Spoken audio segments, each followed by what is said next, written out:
So hello everyone. आज हम लोग का डे 9 है और आज हम लोग को बेसिकली थोड़ा आगे पढ़ना है बेसिकली सैलरी में। जाहिर सी बात है, प्रीवियस क्लास में थोड़ा सा बीच में डिले हो गया था ना। और प्रीवियस क्लास हम लोग की थोड़ी लेंदी हो गई थी। तो आज हम लोग बेसिकली प्रीवियस क्लास पे नहीं, आज की क्लास पे फोकस करेंगे कंपुटेशन से। बेसिकली हम लोग पढ़ क्या रहे थे पहले, तो इसको पहले समझ लीजिए। हम लोग अभी तक ये सब स्टडी कर लिया है। हम लोग बेसिकली हेड्स ऑफ इनकम में पहला हेड पढ़ रहे थे सैलरी। हम लोगों ने कुछ सेक्शंस के बारे में चर्चा की, बट एक चीज मैं आपको एकदम क्लियरली बोल बता दे रहा हूँ। हमें सेक्शन पे फोकस नहीं करना है। सेक्शन को दिमाग में ज्यादा मत रखिए। कौन से सेक्शन को दिमाग में रखना वो मैं आपको बता दूंगा। उस सेक्शन पे फोकस करिएगा। हमने यहाँ पे देखा कि सैलरी पे टैक्स चार्ज होता है। सैलरी में क्या क्या, salary perquisite profit end of salary क्या है ना। डिडक्शंस क्या होता है, कौन कौन से डिडक्शंस मिलते हैं, 3 डिडक्शंस मिलते हैं सैलरी में। हम्म। एक आपने पढ़ा था कंपुटेशन ऑफ टैक्सेबल सैलरी, यहाँ देखो। जब हम लोग ने स्टार्टिंग में पढ़ा था ना, तो यहाँ पे हम लोग ने एक कंपुटेशन पढ़ा था, कंपुटेशन ऑफ टैक्सेबल सैलरी। कहाँ पढ़ा, ये था। जब पांचों हेड की इनकम ऐड करते हैं तो ग्रॉस टोटल इनकम आती है। फिर उसमें भी 80 से 80 का डिडक्शन मिलता है अगर ओल्ड टैक्स रिजीम में जा रहे हैं तो। तब आती है टैक्सेबल इनकम। तो ये जो डिडक्शन है 80 से 80 हुई है तो ग्रॉस टोटल इनकम में से मिलती है। लेकिन पता है सैलरी में अपने भी खुद के डिडक्शन है। सैलरी हेड जब कैलकुलेट होता है, सैलरी कैलकुलेट करने के लिए, ये टैक्सेबल सैलरी है यहाँ पे। अब ये टैक्सेबल सैलरी आपको निकालना कैसे, उसका कंपुटेशन वो हम लोग पढ़ रहे हैं। और सैलरी में अपने डिडक्शन है, 3 डिडक्शन है जो अंडर सेक्शन 19 में आ रहे हैं। किस में आ रहे हैं? सेक्शन 19। तो डिडक्शंस बस हमें थोड़े सेक्शन ध्यान देने पड़ते हैं, अदरवाइज इतना इंपॉर्टेंट है नहीं। तो अभी हम लोग का जो फर्स्ट स्टेप चल रहा है वही चल रहा है क्या, कि हम लोग सैलरी कैसे निकालेंगे, टैक्सेबल सैलरी। हमने पढ़ा एम्प्लॉयर एम्प्लॉय का रिलेशनशिप होना चाहिए। अगर तुम्हें एम्प्लॉयर हो तुम्हें एम्प्लॉय हो तो यहाँ रिलेशनशिप नहीं बन पा रहा है ना। नेक्स्ट, सैलरी कब ड्यू होती है, मतलब कब सैलरी पे टैक्स चार्ज किया जाएगा। तो ड्यू और बेसिस, ड्यू और receipt which ever is earlier. But arrear salary पे टैक्स कब लगता है? जब एरियर सैलरी रिसीव होती है। इतना तो ध्यान है ना। ये सब बातें समझ में आई थी। Now what is standard deduction. Standard deduction study हम लोग ने किया था। ओल्ड टैक्स रिजीम में 50,000, न्यू टैक्स रिजीम में 75,000 का डिडक्शन है। किसकी जगह पे मिलता है? ये दो डिडक्शंस खत्म किए गए थे और इनकी जगह पे सीधे स्टैंडर्ड डिडक्शन दिया गया। एंटरटेनमेंट अलाउंस में आपको ने ये फॉर्मूला पढ़ा था, है ना। ये तो मैंने अपनी तरफ से नोट कर दिया था। कितना आपको एंटरटेनमेंट अलाउंस मिल रहा है? 20% ऑफ बेसिक सैलरी और 5,000 मैक्सिमम। एंटरटेनमेंट अलाउंस का deduction only to government employee, maximum 5,000। Professional tax मैंने बता दिया था। कई बार जब आप नौकरी करोगे तो आपकी सैलरी से पी टैक्स कटेगा, प्रोफेशनल टैक्स। नौकरी पा गए इस बात के लिए टैक्स दो। हर महीना कटता है। बहुत ही नॉमिनल सा अमाउंट होता है। सपोज 15,000 तक सैलरी है तो कुछ नहीं कटेगा। 15,000 से 30,000 है तो 100 रुपये कटेगा। 30,000 से ऊपर है तो 200 रुपये कटेगा, ऐसे कुछ होता है। ये स्टेट वाइज होता है। हम्म। यूपी में नहीं कटता। यूपी में प्रोफेशनल टैक्स नहीं कटता। अगर यहाँ यूपी में कहीं भी जा, दिल्ली में भी नहीं कटता पी टैक्स। लेकिन अगर आप जैसे ही जाओगे, हाँ, वेस्ट वेस्ट बंगाल जा रहे हो, अगर आप महाराष्ट्र में जॉब कर रहे हो, स्टेट गवर्नमेंट लेती है ना, तो वहाँ पे लगती है सर। वहाँ आपकी सैलरी में पता चलेगा पी टैक्स कट गया। ठीक है ना, बहुत नॉमिनल सा अमाउंट है, चंदा की तरह जाता है। जैसे हम चंदा नहीं देते 100 रुपया हर महीना, वैसे ही। तो सिंपल सा प्रोफेशनल टैक्स है, जो अगर आपकी सैलरी से कटा है तो आपको उसका पूरा डिडक्शन मिल जाएगा। आपकी सैलरी में से वो माइनस हो जाएगी क्योंकि ऑलरेडी कटा है। उस पे नहीं ना हम आपसे टैक्स ले लेंगे। सैलरी का मीनिंग भी हमने स्टडी कर लिया था। फिर डेफिनेशन ऑफ सैलरी में क्या क्या चीज़ें आती हैं वी हैव डिस्कस। हम लोग को मेन फोकस इस पे करना है। अगर आपसे मैं बोल रहा हूँ कि सैलरी कंपुटेशन की बात करें तो आपको ये पहले समझना है सैलरी में आता क्या क्या चीज़ है। सैलरी में ये 5 कंपोनेंट हैं। पहला कंपोनेंट में ये basic salary, pension, annuity, bonus, commission, arrear of salary, advance salary, leave salary. अगर ये सब कुछ भी मिल रहा है इसको सबसे पहले नंबर पे रखिए, फर्स्ट नंबर पे, तो यही सब आएगा। आपकी जब भी आप नौकरी करोगे, आपने नहीं एक्सेल में पढ़ा था याद है, basic salary T A D A बनाते थे ना, तो बेसिक सैलरी।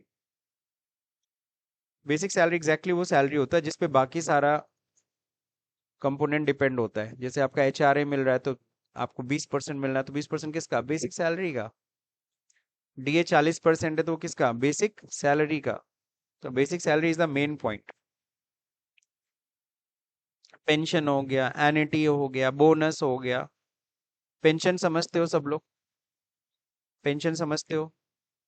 पेंशन हर महीना मिलता है, रिटायरमेंट के बाद मिलता है, बिल्कुल सही। एन्युटी, कई बार क्या होता है ग्रेजुएटी जो एक मुश्त नहीं पैसा मिल रहा है, वो सब किस में आता है? एन्युटी में आता है। एन्युटी प्लान भी होता है, इंश्योरेंस में जाओगे तो एन्युटी प्लान आता है, पेंशन प्लान, कि अभी से पैसा जमा करो, आपको कल को रिटायर, जब आप रिटायर हो गए at the age of 58 year या 60 ईयर के बाद से आपको वो इंश्योरेंस कंपनी तुम्हें पेंशन की तरह बांटेगी, पैसा देगी हर महीने। लेकिन पैसे अभी से जमा कर दो। पॉइंट समझे? अभी से जमा करना शुरू, तो वो एन्युटी प्लान भी उसको बोलते हैं। बोनस समझते हो सब लोग? कंपनी में जब अच्छा काम करते हो तो आपको बोनस मिलता है। प्रॉफिट में कंपनी क्या करती है, प्रॉफिट का कुछ हिस्सा एम्प्लॉयज में बांट देती है, उसी को हम लोग क्या कहते हैं? Annuity, sorry bonus. कमीशन समझते हो सब लोग? कंपनी बोलती है सेल, तुम भी कुछ सेल्स कराओगे तुमको भी कमीशन दे देंगे। एरियर ऑफ सैलरी भी समझते हो सब लोग, है ना? कल हम लोग ने इसका एरियर का एक अच्छा एग्जांपल पढ़ा था। नाउ एडवांस सैलरी, अगर हमने एडवांस सैलरी लिया, एडवांस सैलरी भी सर टैक्सेबल हो जाता है। लीव सैलरी, जो छुट्टियां नहीं ली उसका पैसा मिल जाता है तो वो भी टैक्सेबल हो जाता है। सही है ना? तुमने पूरे साल में तुम्हें छुट्टी मिली 15, 15 छुट्टी मिली थी, पेड लीव थी, नहीं लोगे तो पैसा मिल जाएगा। तुमने 5 ही लीव लिया, कितना लीव लिया? 10 छुट्टियां तुम्हारी रह गई, तो 10 छुट्टी का तुम्हारा 10 दिन का तुम्हारा पेमेंट कर दिया जाता है। पेमेंट कर दिया जाता है, आप ले लो, पैसा ले लो। आपने छुट्टी नहीं ली, अच्छी बात है ना? आपने 15 छुट्टी ले ली तो काहे का पैसा? जो छुट्टी आपने नहीं लिया है, बचा लिया, आपने काम किया उस दिन आकर के, चाहते तो आप छुट्टी भी ले सकते थे, बट आपने उस दिन आके मेहनत किया तो ठीक है, हम एक तरह से आपको रिवॉर्ड दे रहे हैं। क्या दे रहे हैं? एक रिवॉर्ड दे रहे हैं, वो एक्स्ट्रा देते हैं हम आपको पैसा। समझ गए कि नहीं समझ गए? तो नॉर्मली जो प्राइवेट कंपनीज में क्या किया जाता है, साल के अंत में ही वो कंपनी आपको क्या कर देती है? लीव सैलरी दे देती है, तो वो 100% टैक्सेबल है। लेकिन वही अगर क्या होता है, लीव्स को काउंट करते हैं, और कब देते हैं? Eight the time of retirement और रेजिग्नेशन। तब वहां पे कुछ एग्जेम्पशन, कुछ छूट मिल जाती है, कि मान लो 5 लाख मिला लीव सैलरी का, तो चलो 2 लाख छूट गया, 3 लाख पे टैक्स देना है। तो वो सब जो भी अमाउंट, वो भी सैलरी हेड ही है ना, सैलरी का ही तो पार्ट है। तो पहले नंबर पे इन सब का नंबर आता है। सेकंड नंबर पे आती है बात अलाउंसेस की। सर अलाउंसेस क्या होता है? फिर से सुन लो। कंपनी आपको कुछ एक्स्ट्रा पेमेंट करती है, एडिशनल पेमेंट करती है, to meet your to meet your extra expenditures, है ना? जैसे तुम रहने वाले कहाँ के हो? दिल्ली के हो, तुमको बोल दिया चलो लखनऊ में जॉब कर लो, तुमको लखनऊ ट्रांसफर करना, वहां जाके जॉब करो, तो कहोगे नहीं सर दिल्ली मेरा घर है, वहां जाके मेरा दिक्कत, मेरा रहने का कोई दिक्कत है, तो कहते हैं कोई नहीं, तुम HR ही ले लेना, हाउस रेंट अलाउंस। तुमको 5,000 रुपये एक्स्ट्रा दे देंगे, 5,000 रुपये मतलब हाउस रेंट के लिए दे देंगे, किराए का मकान लेके रहो, काम करो तुम। पॉइंट समझे कि नहीं समझे? फिर वहां पे सर ट्रेवलिंग बहुत ज्यादा करनी पड़ेगी। सपोज तुमको भेज दिया हमने रिमोट एरिया में, किसमें? रिमोट एरिया में जॉब करने के लिए। रिमोट एरिया मतलब थोड़ा आउटर है, सिटी से एकदम आउटर एरिया सर, वहाँ आने जाने में बड़ा दिक्कत है, ये वो। ठीक है सर, तुमको रिमोट एरिया अलाउंस दे देते हैं। पॉइंट समझे कि नहीं समझे? तो इन द सेंस क्या, इस तरह से आपको अलग एक्स्ट्रा एक्सपेंडिचर्स जो है आपके होने वाले हैं, खर्चे होने वाले, उसको मीट करने के लिए हम कुछ आपको एक्स्ट्रा पेमेंट कर रहे हैं। हाँ, कंपनी आपको दे रही है, वो भी आपकी सैलरी में ऐड ही तो होगा। भले हम खर्चे के लिए दे, हम कंपनी से आपको कुछ भी मिलता है, एक चीज सुन लेना, कंपनी से आपको कुछ भी मिल रहा है, किसी भी नाम से मिल रहा है, वो तुम्हारी सैलरी में इंक्लूड होगी। चाहे वो कमीशन के नाम पे मिल रहा हो, बोनस के नाम पे मिल रहा है, फीस के नाम पे मिल रहा है, अलाउंस के नाम पे मिल रहा है। मान लो 5,000 मिल रहा है, तो अब सैलरी कितनी होगी? 35,000 होगी, बिल्कुल ऐड होगा। ठीक है ना? तो ज्यादातर अलाउंसेस किस रूप में दिया जाता है? In cash. कुछ अलाउंसेस मैं आपको बता रहा हूँ। डियरनेस अलाउंस तो सब लोग समझते हो, महंगाई भत्ता, हर साल महंगाई बढ़ रही है। तो सुनो होता क्या है, लेट मी शो यू। समझना इस बात को।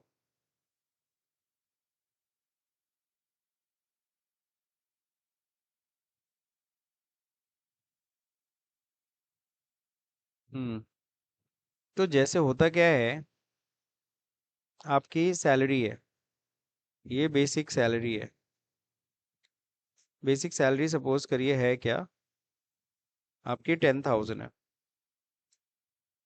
अब महंगाई बढ़ रही है, तो डीए, डीए हमने कितना कहा कि डीए आपको दे देंगे हम, कितना, 40%। 40% हमने आपको डीए दे दिया। तो डीए किसका, इसी 10,000 का कितना परसेंट, 40%, 4,000। अब आपको पता है हर 6 महीने में रिव्यू होता है, कई जगह क्वार्टरली, कई जगह हाफ ईयरली, कई जगह ईयरली डीए बढ़ाते हैं। बेसिक को नहीं हिट करते हैं, क्यों? ट्रेवलिंग अलाउंस दे रहे हैं, मान लो ट्रेवलिंग अलाउंस कितना दे रहे हैं, 10% दे दे रहे हैं। 10% कितना हुआ, फिर मान लो हम लोग दे रहे हैं, एचआरए दे रहे हैं। एचआरए हम मान के चल रहे हैं, आपको 20% अपनी सैलरी का खर्चा करना पड़ता है अपने किराए पे, है ना? समझ रहे हो?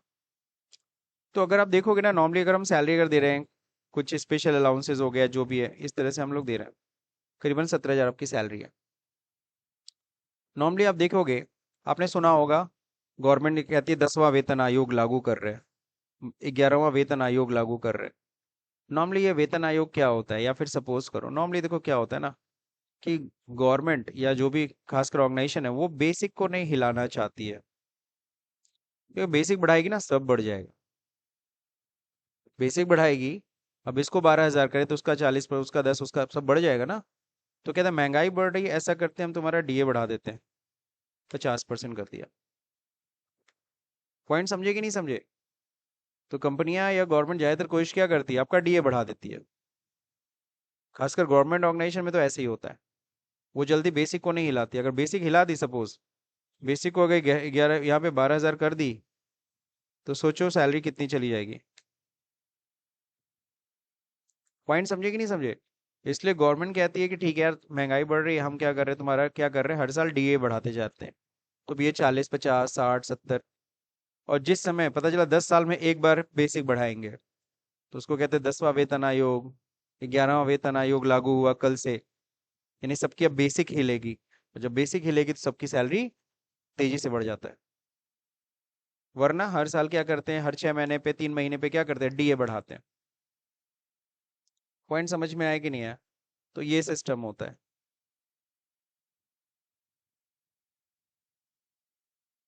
मतलब जब भी आप कहीं जॉब करोगे, उसकी बात हो रही है, कहीं भी जॉब करो, ठीक है ना, कहीं भी जॉब करो।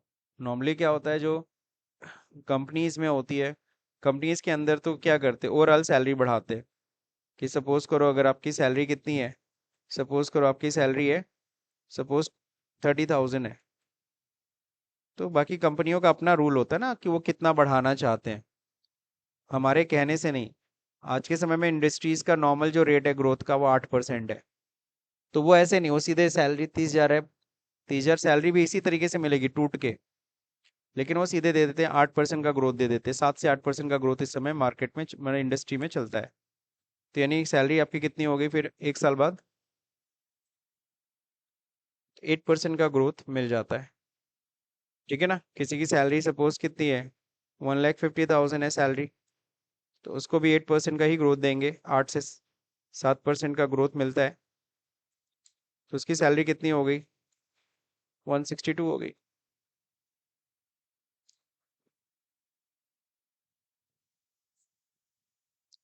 वो ग्रोथ रेट है, हर साल कंपनी अपने हिसाब से भी हर साल आपकी सैलरी बढ़ाएंगे, वरना रुकोगे क्यों, वरना तुम भाग नहीं जाओगे। और गवर्नमेंट क्या करती है इन सब जगहों पे, देखो ज्यादातर वो लोग क्या करते हैं, डीए बढ़ाते हैं, इसको नहीं हिलाते। यहाँ तो ओवरऑल सैलरी का दे रहे हैं, यहाँ पे सिर्फ इसको बढ़ा रहे हैं, तो ग्रोथ किस में मिलेगी ज्यादा? ध्यान रहे, अगर आपका डीए बढ़ाता हूँ, 18,000 होता है, मान लीजिए 18,000 बंदे की सैलरी है, अगर इसकी मैं 8% का ग्रोथ देता हूँ, तो सैलरी कितनी होगी? यहाँ पे मैंने इसको क्या किया, 50 से 60 कर दिया। हम्म, यहाँ 10% का ग्रोथ है, यहाँ 8% का ग्रोथ है, लेकिन फिर भी सैलरी किस में ज़्यादा मिली, इसमें ज्यादा है कि इसमें ज्यादा है? पॉइंट समझे, ओवरऑल सैलरी का ये लोग ग्रोथ देते हैं। कंपनीज में ज्यादातर, कॉर्पोरेट में ऐसा होता है, और गवर्नमेंट ऑर्गेनाइजेशन में ये ऐसा होता है। ठीक है, चलिए। हाँ, ज्यादातर वो डीए बढ़ाते हैं हर क्वार्टरली, हर 6 मंथली क्या करते हैं, डीए बढ़ाते हैं। लेकिन हाँ, उनका ये भी होता है 6 मंथली वो डीए को रिव्यू कर देते हैं। अगर महंगाई बढ़ रही है जिस रेट से, नॉर्मली गवर्नमेंट का तो ये पैरामीटर है ना, महंगाई, इन्फ्लेशन, इन्फ्लेशन जिस रेट से बढ़ता है नॉर्मली उसी के रेट के आसपास आपका डीए बढ़ाते हैं। अगर इन्फ्लेशन नहीं हो रहा है, कम हो रहा है तो कम भी करते हैं। ऐसा नहीं बहुत ज्यादा कि 10% बढ़ाएंगे, 5% भी बढ़ाते, 2% बढ़ाते। एक समय ऐसा भी था, एक समय ऐसा था जब डीए बढ़ा नहीं था, उल्टा घटा था। ठीक है ना, एक समय ऐसा भी था। वो समय था अटल बिहारी वाजपेयी जी के समय में। एक समय हुआ था जब ग्रोथ कितना मिला, आई थिंक 1 या 2% का डीए बढ़ाया गया था। 1 या 2%, सारे एम्प्लॉयज गुस्सा हो गए, तो ये 1 से 2% बढ़ाना, ये कौन सी आप बढ़ा रहे हो, 1 से 2% डीए बढ़ा रहे हो, इन्फ्लेशन। खैर, चलिए देखते हैं यहाँ पे। तो यहाँ तक समझ गए कि नहीं समझ गए? तो ये तो हो गया आपका कंप्लीट। कंपुटेशन में टैक्सेबल अलाउंसेज होता है, जो पेमेंट आपको देती है, कुछ एक्स्ट्रा पेमेंट करती है, जो किस फॉर्मेट में होता है, कैश ही में देती है आपको। नेक्स्ट होता है इसके अलावा टैक्सेबल वैल्यू ऑफ परक्यूजिट। अब आपको कुछ परक्यूजिट देती है, आपको कुछ सुविधा देती है। सपोज कंपनी कहती है कि ठीक है ऐसा करो, तुम्हारा वहाँ ट्रांसफर कर रहे हैं दिल्ली में, तो तुम कहे यार दिल्ली में सर कहाँ रहेंगे, मेरे पास रहने की तो जगह है, मैं तो गोरखपुर में मकान है। तो मैंने कहा कोई नहीं, वहाँ पे ना एकोमोडेशन है, आपको एकोमोडेशन मिल जाएगा, कंपनी की बिल्डिंग है उसी में रह लीजिएगा। यानी कंपनी आपको एकोमोडेशन दे रही है। इस बार एचआरए नहीं दे रहा, पैसा नहीं दे रही है, क्या दे रही है, रहने के लिए मकान दे रही है। तो आखिर में उस मकान का खर्चा कौन उठा रहा है, कंपनी उठा रही है। तुम्हारे ऊपर तो खर्चा उठा रही है। हो सकता है कंपनी किराए पे लेके फिर तुमको दी हो, तो जो भी तुम्हारा किराया है उसका मकान का, तो वो तुम्हारी सैलरी में ही तो ऐड करेगी। परक्यूजिट हुआ कि नहीं हुआ? परक्यूजिट हुआ। तो परक्यूजिट क्या होता है, ज्यादातर किस रूप में होता है, इन काइंड्स होता है। इन काइंड मतलब कैश में नहीं मिलती है सर, मतलब सुविधा के रूप में मिलती है। ठीक है, जैसे आपको एक फोन दे दिया है कंपनी ने, कि ये फोन आपको कंपनी की तरफ से, आप बात करो कोई इशू नहीं, company will pay the bill, है कि नहीं है? आने जाने के लिए कार की सुविधा दे रखी है, कहीं भी जाना हो कंपनी का कार है, कंपनी का कार है, आप इसको यूज करिए। ठीक है, तो ये सब होता है सर। ठीक है, सिलेंडर की फैसिलिटी दे दिया, घर पे गार्डनर की फैसिलिटी दे दिया, सर्वेंट की फैसिलिटी दे दिया, ये सब है। जाहिर से फिल्म में नहीं देखे हो तुम लोग? हाँ, गवर्नमेंट में भी होता है, प्राइवेट में भी होता है।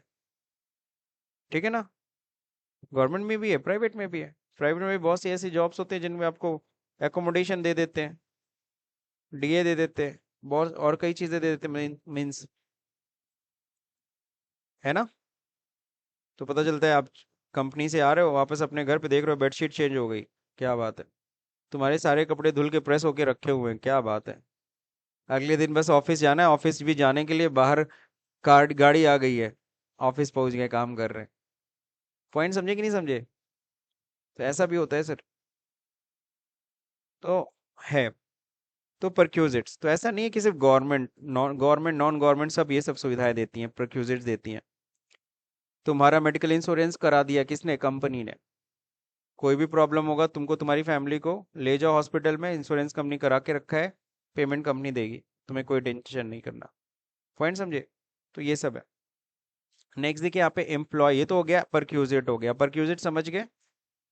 परक्यूजिट को नॉर्मल हम क्या बोलते हैं, पर्सनल बेनिफिट्स, क्या बोलते हैं, पर्सनल बेनिफिट जो कंपनी आपको देती है ड्यूरिंग द एम्प्लॉयमेंट। सही है।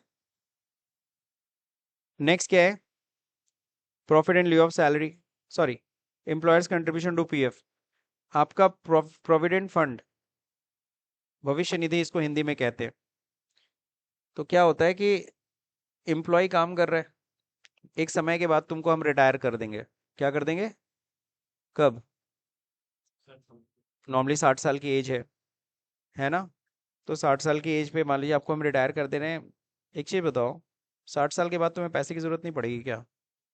तब तो और पैसे की जरूरत पड़ेगी। तो मेडिकेशन तो बहुत ज्यादा होंगे तुम्हारे। तो जब तक तुम काम करने वाले थे, सोचो जब तुम पूरा अपना एनर्जी तुम्हारे अंदर थी, सारी एनर्जी तो हमने यूज कर ली, है ना। नींबू समझते हो ना।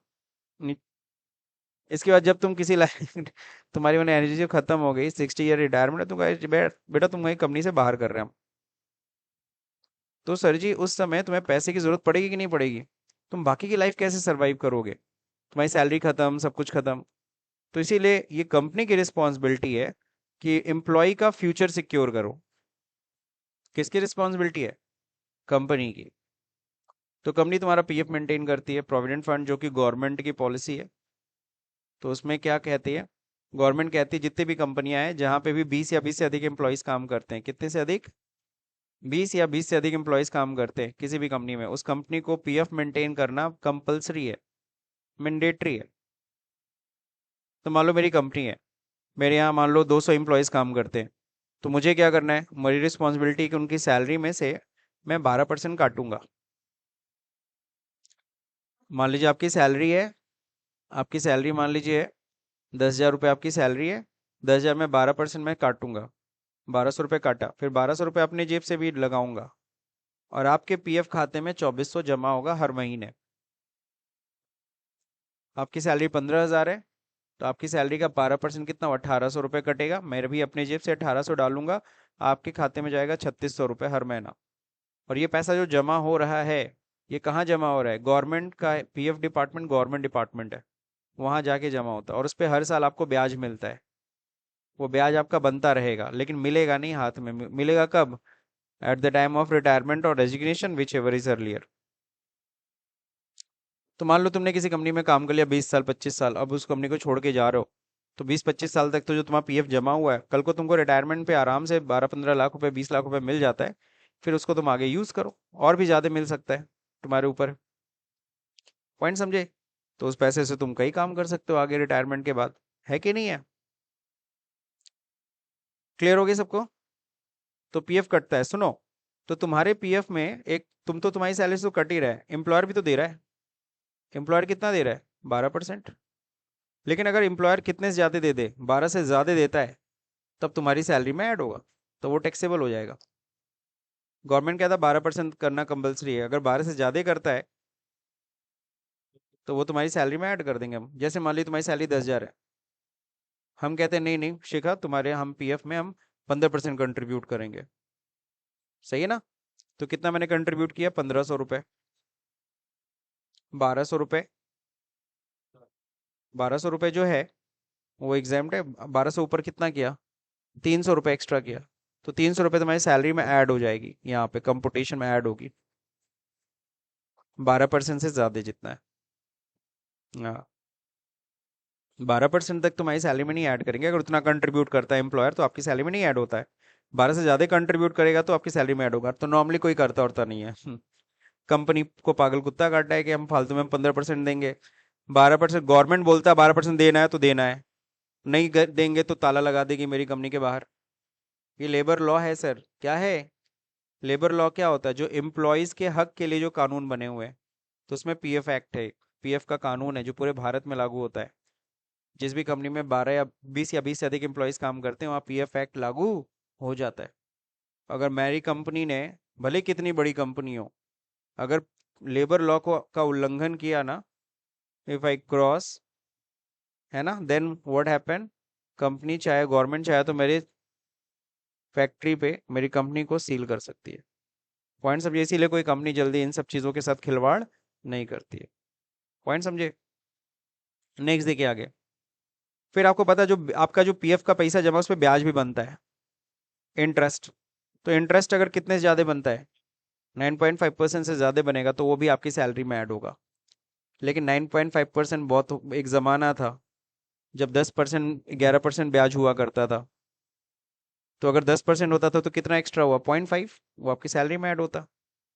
इस समय rate of interest I think आप चेक कर सकते हो नेट पे जाके, अगर आप सर्च करोगे, है ना।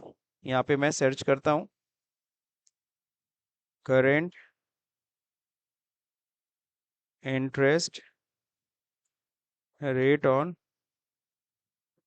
EPF, employee provident fund. EPF क्यों बोलते हैं? Employee provident fund. तो देखो कितना 8.25% है। कितना है? 8.25% है। तो 8.25% है तो क्या ये 9.5 से ज्यादा गया क्या? तो नहीं सर, वो टैक्सेबल ही नहीं होगा। समझ गए? ये चारों पॉइंट हो गए सर, सैलरी हो गई, अलाउंसेस हो गया, परक्यूजिट हो गया, पीएफ भी हो गया। फिफ्थ नंबर पे प्रॉफिट इन लिeu ऑफ सैलरी। अगर कोई कंपनी ने आपको प्रॉफिट में शेयरिंग किया है, किसमें किया है?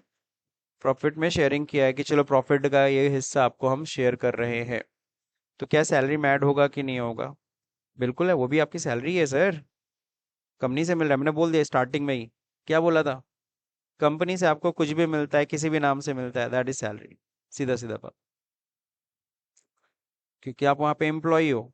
तो अब ये सब जुड़ेगा ग्रॉस सैलरी। ग्रॉस सैलरी में आपको पता है अंडर सेक्शन 19 तीन डिडक्शंस हैं। अब ये तीन डिडक्शन घटाने के बाद जो वैल्यू आएगी यही होगी टैक्सेबल सैलरी, जिसपे स्लैब रेट लगेगा। जिसपे स्लैब रेट। अब समझ में आया? तो हमको याद रखना है 5 कंपोनेंट होती है सैलरी के अंदर। कितने कंपोनेंट है? पहले नंबर पे बेसिक सैलरी, सेकंड नंबर पे अलाउंसेस, थर्ड नंबर पे परक्यूजिट, फोर्थ नंबर पे पीएफ, फिफ्थ नंबर पे प्रॉफिट इन लिeu ऑफ सैलरी। और इसके बाद तो डिडक्शन होना ही हो, तो पता ही है। बेसिक सैलरी सबको समझ में आता है? ये क्या होता है? फुल्ली टैक्सेबल सर, उसमें कुछ माइनस ओनस नहीं होगा, वो पूरी तरह से टैक्सेबल है। उस पर आपको टैक्स देना पड़ेगा। पे स्केल, कई बार आप किसी कंपनी को ज्वाइन करोगे, ऐसे पे स्केल बताया जाएगा, 10,000, 1,000, 15,000, 2,000, 25,000। ना what is the mean of this पे स्केल? इसका मतलब तुम्हारी ज्वाइनिंग होगी 10,000 पे, हर साल तुम्हारा ग्रोथ होगा 1,000। समझ रहे हो? 11,000, फिर अगले साल 12,000, 13,000, 14,000, 15,000। 15,000 के बाद से तुम्हारा ग्रोथ क्या होगा? 2-2 हज़ार के हिसाब से। 15 दो 17, 17 दो 19, 19 दो 21, 21 दो 23, 23 दो 25। अब उसके बाद फिर आगे रिवाइज 10 साल का तुमको बता दिया गया, 10 साल तुम्हें फ्यूचर के 10 ईयर का बता दिया, 10 साल ऐसे इंक्रीज होगा। उसके आगे का पे स्केल फिर आपको बता दिया जाएगा। ठीक है? डीए समझते हो ना? Extra amount given to meet the burden of inflation cost, हर साल महंगाई जो बढ़ रही है। फीस, कोई एक्स्ट्रा रेमुनरेशन अगर कंपनी आपको दे रही है कि अच्छा मेरा ऐसा करो ना, तुम तो मेरा काम करते हो, तुम जीएसटी रिटर्न तो फाइल तुमको आता है क्या? तुम बोला हाँ आता है। ऐसा करो ना, कंपनी का जीएसटी रिटर्न फाइल करो, जो सीए को फीस देते हैं हम तुमको दे देंगे।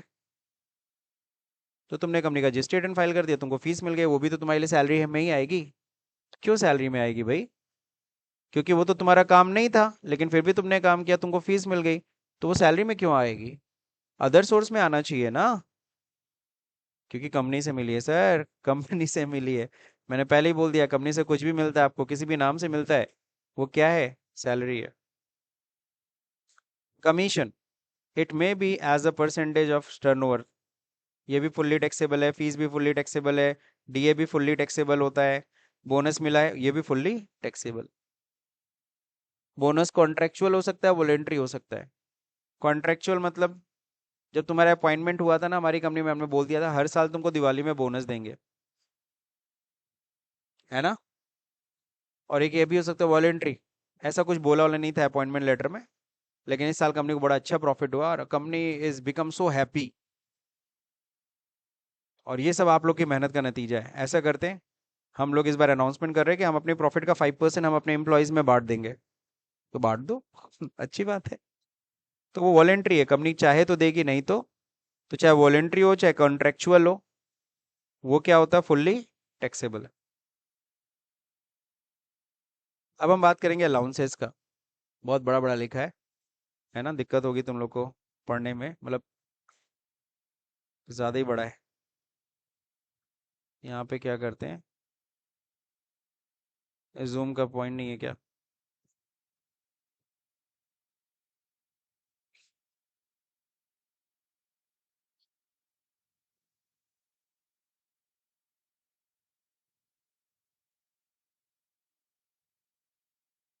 चलिए देखिए, यहाँ पे अलाउंसेस की बात करेंगे सबसे पहले। अलाउंसेस में देखो क्या लिखा है, थोड़ा सा ब्लर है। बेटर विल भी कि हम लोग एक नया ड्रॉ कर लेते हैं अभी। हम्म। तो लिखा है extra compensation by the employer apart from the basic salary for meeting a specific requirement of the employee. तो ये क्या होता है, एक्स्ट्रा कंपनसेशन होता है जो एम्प्लॉयर एम्प्लॉय को देता है बेसिक सैलरी के अलावा, ताकि उसके जो स्पेसिफिक रिक्वायरमेंट्स है वो उसकी फुलफिल हो सके। जैसे यहाँ देखो, एक अलाउंसेस जो होता है ये होता है स्पेशल अलाउंसेस में हम लोग पढ़ रहे हैं। कुछ अलाउंसेस आपको मिलते हैं जो फुल्ली एग्जेम्प्ट होते हैं, मिलेगा एग्जेम्प्ट है सर, उसको सैलरी में मत इंक्लूड करो, उस पर टैक्स नहीं लगना। सर कौन से ऐसे अलाउंसेस होते हैं जिन पे टैक्स ही नहीं लगती, गवर्नमेंट टैक्स नहीं लेती? तो चलिए देखिए, पहला है allowances granted to the government employees outside of India. जितने भी गवर्नमेंट एम्प्लॉयज हैं वो आउटसाइड ऑफ इंडिया रह करके काम कर रहे हैं, तो विदेश में रहने के लिए उन्हें जो भी अलाउंसेस दिए जा रहे हैं वो सब एग्जेम्प्ट है। गवर्नमेंट एम्प्लॉय अगर विदेश में रह के अपनी कोई सर्विसेज दे रहा है और वहां पे रहने के लिए उसको जो भी अलाउंसेस मिल रहे हैं पूरी तरह से एग्जेम्प्ट। इवन तो मैं यहाँ पे एक और चीज जोड़ देता हूँ, वहां पे उनको अगर कोई परक्यूजिट भी मिल रही होगी ना, वो भी पूरी तरह से एग्जेम्प्ट। जैसे इंडियन एम्बेसी के लोग वहां रहते हैं ना, जैसे यूएस में भी इंडियन एम्बेसी होगा, यहाँ के राजदूत वहां रहते हैं ना, तो वहाँ यहाँ के चूंकि वहां पे रह रहे राजदूत हमारे, तो उनको सैलरी देना, उनको मकान की सुविधा, रेंट की सुविधा, तो देश से एकदम अलग रह रहे हैं, देश से दूर रह रहे हैं, पूरा पता चलता है पूरा 10 साल तक वहीं है पड़े हुए हैं। तो जब इस तरीके से लोग रहते हैं, उनके ऊपर जो भी खर्चा गवर्नमेंट एम्प्लॉय कर रही है, उनको जितने भी अलाउंसेस देगी, जितना भी परक्यूजिट देगी, वो टैक्सेबल, उस पे टैक्स हम नहीं लेंगे उनसे। समझ रहे हो? अगला है sumptuary allowances granted to the high court and supreme court जजेस। हाई कोर्ट और सुप्रीम कोर्ट के जजेस को जो भी अलाउंसेस मिलते हैं वो पूरी तरह से क्या होते हैं, एग्जेम्प्ट होते हैं। Sir high court and supreme court के जज, जी हाँ sir, high court supreme court के जज, तो हाई कोर्ट सुप्रीम कोर्ट जो हमारा है, उनके जो जजेस होते हैं, उनको जो भी अलाउंसेस मिलते हैं वो पूरी तरह से एग्जेम्प्ट है। सवाल उठता है सर क्यों, क्यों? इसका जवाब सिंपल सा है। देखो, high court and supreme court के जजों को थोड़ा सोसाइटी से कट के रहना पड़ता है। They can not involve in every function, her function में वो नहीं जा सकते। फॉर एग्जाम्पल, कभी देखा है कोई किसी चीज़ का इनॉग्रेशन हुआ है, सुप्रीम कोर्ट के जज को बुलाया गया, हाई कोर्ट के जज को बुलाया गया? पॉइंट समझे? नहीं बुलाया जाता। वो सोसाइटी से थोड़ा कट के रहते हैं, क्यों? क्योंकि ताकि वो इन्फ्लुएंस ना हो जाए, किसी चीज़ से वो इन्फ्लुएंस ना हो जाए, कि आपके पक्ष में ना हो जाए, आपके पक्ष में कोई डिसीजन ना दे। इसी से, इसलिए थोड़ा सा सोसाइटी से थोड़ा उन्हें अलग रह के रहना पड़ता है, सार्वजनिक स्थलों से थोड़ा बच के रहना पड़ता है ना? जैसे तुम मिलिट्री ऑफिसर हो और तुम फेसबुक पे अकाउंट खोल ली, कर सकती हो? क्यों? फिर डिफेंस का मामला हो गया सर, सीक्रेसी कहाँ रहेगी, प्रॉब्लम हो सकती है। सेम जिस तरह से आपने देखा डिफेंस के लोग सोशल मीडिया पे जल्दी नहीं आते हैं, है ना, खासकर जो हमारे सुप्रीम लोग हैं, उनको इन सब चीज़ों में प्रोहिबिटेड होता है। सेम से उस तरह से सुप्रीम कोर्ट हाई कोर्ट के जज होते हैं, ये सोसाइटी में ही रहते हैं, सोसाइटी के लिए ही काम करते हैं, उन्हीं से रिलेटेड डिसीजंस भी देते हैं, लेकिन फिर भी उनसे, पॉइंट समझे? तो इनको कुछ तो बेनिफिट दो यार। तो इनको जितने भी अलाउंसेस मिलेंगे पूरी तरह से exempt. Clear? Allowances paid by the UNO. अगर आपको यूएनओ से, यूनाइटेड नेशन ऑर्गेनाइजेशन, संयुक्त राष्ट्र संघ से अगर कोई भी अलाउंसेस मिल रहा है, सपोज आप कोई वर्क कर रहे हो जो आप यूएनओ के अंडर में रह के काम कर रहे हो, और यूएनओ से आपको कोई भी अलाउंसेस मिलता है पूरी तरह से exempt. Compensatory allowances receive by a जज। अगर किसी जज को कोई कंपनसेटरी अलाउंस दिया जा रहा है, वो भी पूरी तरह से एग्जेम्प्ट होता है। सर ये कंपनसेटरी अलाउंस क्या होता है? जैसे कई बार होता है डिसीजन लेने के लिए कोर्ट लगानी पड़ी जेल के अंदर। जेल के अंदर कोर्ट क्यों लगाया गया भाई? अरे भाई, कैदी इतना खतरनाक है, उसको बाहर नहीं निकाला जा सकता है, ले आने ले जाने में बड़ा खतरा है। पॉइंट समझे ना? तो बहुत से ऐसे बड़े बड़े लोग हैं जिनको वहां से निकाला नहीं जा सकता, रास्ते में ले जाएंगे तो रास्ते में सब, है ना, दिक्कत है, खतरा है। तो क्या होता है कि जज, पूरा कोर्ट सज जाता है कहाँ, जेल के अंदर ही, वहीं पे सारा डिसीजन हो जाता है। आजकल तो वीडियो कॉन्फ्रेंसिंग से हो जा रहा है। किससे हो जा रहा है? Video conferencing. एक एग्जांपल हुआ था लास्ट टाइम, राम रहीम का जब हुआ था, राम रहीम सर का जब केस हुआ था, इज्जत देनी पड़ेगी, तो जब उनका जब केस हुआ था, हाँ, इस तरह के बहुत सारे केस, तो उनका वीडियो कॉन्फ्रेंसिंग के थ्रू ही हो जाता है, इधर से उधर ले जाना। किसका नाम आपने लिया? अच्छा, समझ गए ना? तो उन जजेस को वो सब चीज़ें अरेंज करवाने के लिए वही तो अरेंज करेंगे ना। तो ऐसे में जो भी उनको कंपनसेटरी अलाउंस मिलेगा पूरी तरह से एग्जाम्प्ट है। Getting my point. तो ये हो गया आपका अलाउंसेस जो पूरी तरह से एग्जाम्प्ट है। घूम फिर के 4 अलाउंसेस है। गवर्नमेंट एम्प्लॉय विदेश में रह के कोई सर्विस कर रहा है पूरी तरह से एग्जाम्प्ट, जो भी अलाउंसेस। सुप्रीम कोर्ट या हाई कोर्ट के जजों को जो भी अलाउंसेस मिलते हैं पूरी तरह से एग्जाम्प्ट। यूएनओ से कोई अलाउंस मिल रहा है पूरी तरह से एग्जाम्प्ट। कंपनसेटरी अलाउंस किसी जज को मिल रहा है पूरी तरह से एग्जाम्प्ट। Clear now. अब हम बात करेंगे ऐसे अलाउंसेस जो एग्जाम्प्ट तो हैं लेकिन एक सर्टेन अमाउंट तक है। आपको मिलेगा चाहे जितना भी, बट इतना ही एग्जाम्प्ट है, उससे ऊपर जितना मिलेगा वो आपकी सैलरी में हम ऐड करके आपसे टैक्स लेंगे उस पर। जैसे चिल्ड्रन एजुकेशन अलाउंस, बच्चों की पढ़ाई के लिए आपको अलाउंसेस दिया जा रहा है कि आप बच्चों को पढ़ाओ, आपको कुछ अलाउंसेस दे रहा है। तो चिल्ड्रन एजुकेशन अलाउंस तुमको चाहे जितना मिल जाए, ये कितना एग्जाम्प्ट होता है देखो यहाँ पे लिखा हुआ, कितना लिखा है, 100 रुपीज पर मंथ पर चाइल्ड मैक्सिमम 2 चिल्ड्रंस। 100 रुपीज कितना है, 100 रुपीज पर मंथ पर चाइल्ड मैक्सिमम 2 चिल्ड्रंस तक एग्जाम्प्ट है ना।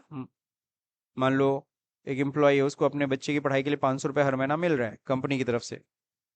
कंपनी की तरफ से कितना मिल रहा है, 500 रुपीज पर मंथ। कितना एग्जाम्प्ट होगा, 100 रुपया। 400 रुपये टैक्स लगेगा। तुमको पूरे साल भर में कितना मिला, 12 25 60 6 हज़ार रुपया मिला कंपनी से बच्चे की पढ़ाई के लिए। उसमें से 2400 सॉरी 1200 माइनस कर लो। एक महीने का 100 रुपये, तो 12 महीने का कितना, 1200 रुपये माइनस कर लो, बाकी पे टैक्स लग जाएगा। 2 बच्चे, दोनों पे कंपनी 5500 दे रही है, 1000 रुपये दे रही है, 12,000 मिला ना, कितना है माइनस करोगे, 2400। 3 बच्चे हैं, तीनों बच्चे पे कंपनी दे रही है, लेकिन एग्जाम्पशन सिर्फ 2400 ही मिलेगा, 2400 से ज्यादा का एग्जाम्पशन नहीं है। समझे। 100 रुपीज, बोलो 100 रुपीज, 100 रुपीज पर मंथ पर चाइल्ड मैक्सिमम 2 चिल्ड्रंस। हम दो हमारे दो, है ना। समझ रहे कि नहीं समझ रहे, हम दो हमारे दो, इसको ध्यान देते हुए सिर्फ 2 बच्चों की पढ़ाई पे ही एग्जाम्पशन हम करेंगे, बाकी पे नहीं एग्जाम्प्ट होगा।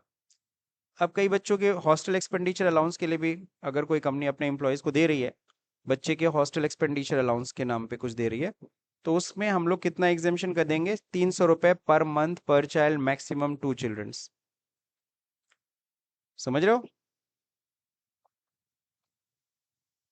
300 रुपीज पर मंथ पर चाइल्ड मैक्सिमम 2 चिल्ड्रन, किसके लिए, हॉस्टल एक्सपेंडिचर अलाउंस। हाँ मैक्सिमम मान लीजिए एक बच्चा है तो 12 3600 रुपये का एग्जाम्पशन मिलेगा। 2 बच्चे हैं तो 7200 का मिल सकता है। 3 बच्चे हैं तो भी 7200 का मिलेगा। 4 बच्चे हैं तो भी 7200 का ही मिलेगा। इससे ज़्यादा का एग्जाम्पशन नहीं है। गवर्नमेंट ने लिमिट बता दी, इससे ज़्यादा हम एग्जाम्पशन नहीं दे सकते। ट्रांसपोर्ट अलाउंस पहले था एग्जाम्पशन, जो अब खत्म कर दिया गया। पहले होता था 1600 रुपये पर मंथ। ऑफिस से घर से ऑफिस आने जाने के लिए जो पैसे मिलते थे उसको हम लोग ट्रांसपोर्ट अलाउंस कहते थे। समझ गए। उसमें कितना होता था, सपोज आपको कंपनी से 2000 मिल रहा है हर महीने, ऑफिस से घर से ऑफिस आने जाने के लिए कितना मिल रहा है, कंपनी दे रही है आपको 2000 रुपये। 1600 एग्जाम्प्ट हो जाता था, 400 रुपये टैक्स देना पड़ता था। मान लो कंपनी आपको कितना दे रही है, 1000 रुपये दे रही है ऑफिस से घर से ऑफिस आने जाने के लिए। 1600 का एग्जाम पूरा 1000 रुपये एग्जाम्प्ट हो जाता था। ठीक। लेकिन गवर्नमेंट ने ये खत्म कर दिया, 1600 ये कहानी खत्म। इसी की जगह पे स्टैंडर्ड डिडक्शन एलोकेट कर दिया कि अब सीधे 75,000 का, ये सब 1600 से कोई मतलब नहीं है, छोड़ दो। अब ये खत्म हो चुका है, लेकिन ये वाला अभी भी है, 3200 वाला अभी भी है। 3200 का अभी भी एग्जाम्पशन है, किसके लिए, only for handicapped and blinds. जो ब्लाइंड है, हैंडीकैप्ड है, उन लोगों के लिए अभी भी ट्रांसपोर्ट अलाउंस का एग्जाम्पशन है। 3200 रुपये पर मंथ। कितना, 3200 रुपये पर मंथ। जो ब्लाइंड होते हैं या फिर जो ऑर्थोपेडिकली हैंडीकैप्ड है ना, उनको ये अभी भी डिडक्शन, उनको यानी कि वो स्टैंडर्ड डिडक्शन भी क्लेम मारेंगे और ये भी क्लेम करेंगे, उनके लिए बेनिफिट है, अच्छी चीज़ है भाई, उनके लिए तो होना चाहिए। कुछ तो सपोर्ट दो उनको, पैसा नहीं दे सकते हो कम से कम डिडक्शन तो दे दो है कि नहीं है। चलो, तो children education allowance, hostel expenditure allowance, transport allowance, इसमें सर्टेन अमाउंट सेट किया गया है। इतने तक अगर कंपनी से मिलता है एग्जेम्प्ट, इससे ज्यादा मिलेगा तो आपकी सैलरी में ऐड होगी, उस पर हम टैक्स लेंगे। सही है। फिर कुछ ऐसे भी अलाउंसेज है, allowances exempt up to the expenditure incurred for the official purpose. जितना आपको मिला, आपको कंपनी ने कुछ कंपनी के काम के लिए कुछ पैसा दिया, आपने उसमें से भी कुछ बचा लिया, अगर कुछ बचा लिया तो टैक्सेबल है, खर्च कर दिया तो एग्जेम्प्ट है। जैसे तुमको ट्रेवलिंग, तुम मार्केटिंग के एम्प्लॉय हो, तुमको मार्केटिंग के लिए आने जाने के लिए पैसा देती है, हर महीने 2,000 रुपये देती है, तुमने 2,000 रुपये पूरा खर्च कर दिया, एग्जाम बचा लिया, टैक्सेबल। 2,000 मिला, तुमने 1,200 रुपये खर्च किया, 800 रुपये बचा लिया, तो वो टैक्सेबल है। ठीक है, पॉइंट समझ में आया? ओके, देखिए यहाँ पे ट्रेवलिंग अलाउंस समझ गए। ट्रेवलिंग अलाउंस आपको 2,000 रुपये दिया, आपने बचा लिया कितना, 1,200 खर्च, 800 रुपये बच गया, वो 800 रुपये टैक्सेबल है। ट्रांसफर अलाउंस, कई बार कंपनी कहती है सुनो, तुम लखनऊ में काम कर रहे हो, तुम्हारा दिल्ली ट्रांसफर कर रहे हैं, तुम कहा दिल्ली में काम कर, तुम्हारा बेंगलुरु ट्रांसफर कर रहे हैं, तो जब ऐसे ट्रांसफर करती है तो तुम कहते हो हाँ सर ट्रांसफर हो रहा है, साहब सामान वामान ले जाना पड़ा, शिफ्टिंग के लिए पैसा दीजिए। तो तुमने दिया 50,000 रुपये शिफ्टिंग के लिए पैसा, उस 50,000 में भी तुमने मैनेज कर लिया, 35,000 में सारा सामान शिफ्टिंग करा लिया, 15,000 बचा लिया ना, वो तुम्हारी सैलरी में ऐड होगी, उस पर टैक्स दीजिए। हाँ बताइए। हाँ, ये सब अलाउंसेस कैश के फॉर्म में मिल रहा है, आपको बिल देना पड़ता है, और क्या। नहीं, बिल यहाँ पे देना पड़े, इसमें तो देना, जहाँ पे फुल्ली एग्जाम्ड है वहाँ कुछ देना नहीं है, ऑलरेडी एग्जाम्ड है। यहाँ पे स्कूल की फीस का तो दोगे ना, फीस कितना लगा, यहाँ पे दोगे ना।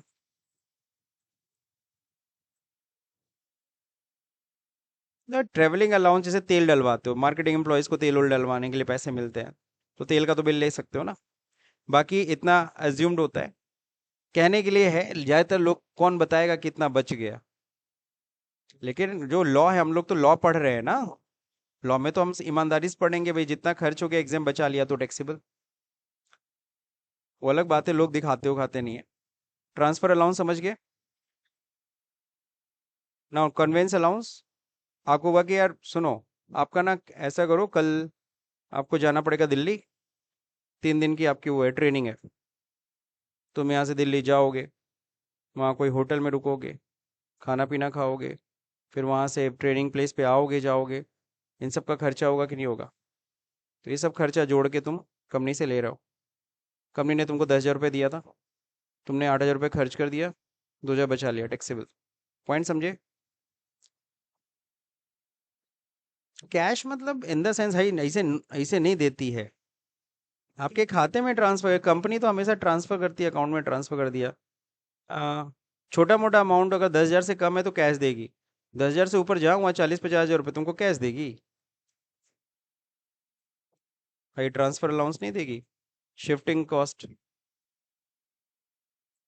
जैसे कोई नया मुख्यमंत्री बनते हैं, खटाक से डीएम का ट्रांसफर कर दिया, अरे डीएम का इधर से उधर ट्रांसफर कर दो, बड़ा बड़ा खर्चा आता है उसके ऊपर, 60-60 70-70 हज़ार शिफ्टिंग कॉस्ट होती है उनकी, तो वो पैसा भी हमारा टैक्स का पैसा ही जा रहा है ना। आगे देखिए, डेली अलाउंसेस, डेली अलाउंसेस समझते हो, डेली अलाउंसेस मिलते हैं, डेली अलाउंसेस रोज के खर्चे, कई ऐसे पोस्ट होते हैं, कई ऐसे डेजिग्नेशन होती हैं, कई ऐसे पोस्ट होते हैं जहाँ पे एम्प्लॉयज़ को डेली के खर्चे के लिए पैसे दिए जाते हैं, डेली अलाउंसेस के नाम पे। ये नेताओं उताओं को भी डेली अलाउंसेस मिलता है, समझ रहे हो, क्योंकि डेली उनका जब भी काफिला निकलता है तो एक एक गाड़ी नहीं, 10 गाड़ी निकलेगी, कहीं नौकरी फीता काटने भी जाएंगे तो 10 गाड़ी निकलेगी, तो खर्चा पैसा चाहिए कि नहीं चाहिए डेली अलाउंस के लिए, तो अलाउंस के लिए पैसा। पब्लिक के लिए आपको तुरंत दौड़ना है, पब्लिक का कोई काम होगा तुरंत दौड़ना है, वो अलग बात है। हेल्पर अलाउंस क्या होता है? हेल्पर अलाउंस है, तो आपको हेल्पर अलाउंस दिया जा रहा है, जैसे कई बार कंपनी क्या करती है, इंजीनियर हैं आप, कई बार इंजीनियर है तो आपको कई बार जाना पड़ता है, और कहीं हो सकता है सीढ़ी भी लेके जाना पड़ जाए, तो सीढ़ी लेने के लिए आप थोड़े, आप तो इंजीनियर, आप कहाँ सीढ़ी उठाएंगे, ऐसा करिएगा, हम आपको अलाउंस दे रहे हैं 200 रुपये, किसी बंदे को पकड़ लीजिएगा, मजदूर को, सीढ़ी उठवा लीजिएगा उससे, या किसी को पकड़ लीजिएगा उससे काम करवा लीजिएगा, तो 200 रुपये 300 रुपये दे रहे हैं आपको। पूरा खर्च होते गया, एग्जाम बचा लिया तो टैक्सेबल। पता चलता है साहब खुद ही सीढ़ी उठा के लेके जा रहे हैं और शाम को कंपनी से बोले सर हाँ एक बंदे को रखे 200 रुपये दीजिए, वहां से 300 रुपये ले भी लिया। दिखाने के लिए तो दिखा देगा सर खर्चा हो गया, दे दिया था हमने, और खुद ही उठा के ले गया, जेब इनके जेब में पैसा आ गया। पुराने ज़माने में बीएसएनएल वाले होते थे, बीएसएनएल लैंडलाइन हुआ करता था, खराब होता था, वहाँ हम लोग जाके गोरखनाथ में कंप्लेन करते थे, तो सब आते थे, तो इंजीनियर खुद ही सीढ़ी उठा के आ रहा है, गजब, आके सही हुई करता था। ठीक है। तो हेल्पर अलाउंस आपको दिया गया है कि आप किसी को पकड़ लेना, उससे काम करा लेना और उसको पैसे दे देना, क्योंकि इतने छोटे काम आप तो करोगे नहीं भाई, आप तो रिस्पेक्टेड पोस्ट है आपकी, तो इसलिए हेल्पर अलाउंसेज आपको दिए जा रहे हैं। तो उसमें जितना आपने खर्च कर दिया, एग्जाम बचा लिया, तो टैक्सेबल। एकेडमिक अलाउंस, कल से कहा गया सुनो शिखा, अब हमारी कंपनी एसएपी पे जा रही है, तो तुम क्या करो, किसी जाके कहीं इंस्टीट्यूट में कहीं पहले एसएपी की ट्रेनिंग ले लो, है ना। तो तुम गई न्यू एरा, कहाँ गई, न्यू एरा में गई, न्यू एरा में बोली कि सर फीस कितनी है, तो हमने बोला सर फीस 25,000 रुपये। तो तुमने भी अपनी कंपनी में बोला सर 30,000 रुपये फीस है, 30,000 फीस लग रही है, हमसे पहले ही बोल दिया सर 30,000 का बिल बना दीजिएगा। हमने कहा ठीक है सर बना देंगे, हमने भी गलत काम में तुम्हारा साथ दे दिया, तुमने वहाँ 30,000 का फीस का बिल लगा दिया, है ना। और यहाँ फीस कितना जमा कर रहे हो, डिस्काउंट डिस्काउंट कराए भाई 22,000 करा के किसी तरह से, 8,000 कौन खाया, कंपनी से ली, 30,000 खर्च कितना की 22,000, जेब में कितना गया, कायदे से तो 8,000 टैक्सेबल है। तो अब तुम बिल ही बनवा लियो पूरा 30 का, तो कहाँ पता चल पाएगा, तो कौन बताता है, वो अलग बात है, लेकिन हमें लॉ पढ़ना है कि जितना खर्च हो गया एग्जाम बचा लिया तो टैक्सेबल। कंपनी ने तुमको 30,000 रुपये दे दिया कि जाओ कहीं ऐसे भी सीख लो, तुमने कहीं 20,000 में ही बात करके सीख लिया, 10,000 बच गया ना, टैक्सेबल है। नाउ यूनिफॉर्म अलाउंस, आपने देखा है बहुत सारे ऐसे पोस्ट होते हैं, बहुत सारे ऐसे जॉब्स होते हैं जहाँ पे यूनिफॉर्म लगता है, जैसे पुलिस, जैसे पुलिस की जॉब हो गई वहाँ यूनिफॉर्म लगता है, आर्मी यूनिफॉर्म लगता है, बहुत सारी जगह पे यूनिफॉर्म लगता है, खासकर वो जो डीएम के साथ एक कार में एक बैठा रहता है सफेद वाला बंदा, जो सफेद कलर का पूरा कपड़ा होता है, कुलपति जी के साथ भी दरवाजा खोलता है, सफेद कलर का पूरा पोशाक होता है उसका, कहीं भी दाग नहीं दिखता है सर उसके कपड़े पे। तुम्हारे कपड़े में दाग दिख जाएगा, मेरे कपड़े पे या तो कोई यहाँ दाग है, लेकिन उनके कपड़े पे दाग नहीं दिखेगा। यूनिफॉर्म का भी देखा कोई एकदम गंदा संदा यूनिफॉर्म लेके पहुंच के आए पुलिस ऑफिसर को, साफ सुथरा सा है, और उसके लिए पैसा मिलता है। यूनिफॉर्म अलाउंस यूनिफॉर्म खरीदने के लिए नहीं, यूनिफॉर्म मेंटेन करने के लिए, सर्फ एक्सेल के लिए पैसा दे रहे हैं हम। किसके लिए दे रहे हैं, साफ सुथरा रखो अपना यूनिफॉर्म, समझे कि नहीं समझे, दैट इज द यूनिफॉर्म। अब यूनिफॉर्म अलाउंस कितना मिला, कितना आपने खर्च कर दिया, एग्जाम बचा लिया तो टैक्सेबल, तो तुम बताओगे क्या कि बच गया पैसा, नहीं ना, खत्म बात। तो कहने के लिए ये है कि जितना खर्च कर दिया एग्जाम बचा लिया तो टैक्सेबल, लेकिन कायदे से कोई दिखाता है क्या बचा है, ये भी एक तरह से फुल्ली एग्जाम में ही जाएगा। तो ये 3 तरह के अलाउंसेस आज हम लोगों ने स्टडी किया, आई थिंक आप लोगों को समझ में भी आया होगा कौन कौन से अलाउंसेस किस किस काम के लिए मिल रहा है, और आपने उसमें कितना बचाया, कितना क्या किया। ठीक, so that's it for today's lecture. कल आगे पढ़ेंगे अलाउंसेस में, कल इंटरेस्टिंग अलाउंस है हाउस रेंट अलाउंस। ठीक है ना, यही बस एक थोड़ा सा कैलकुलेशन वाला है, बाकी सब तो ओरल था कि इसमें कितना एग्जाम होता है कितना, ऐसे बस सीखना आपको। So that's it for today's lecture.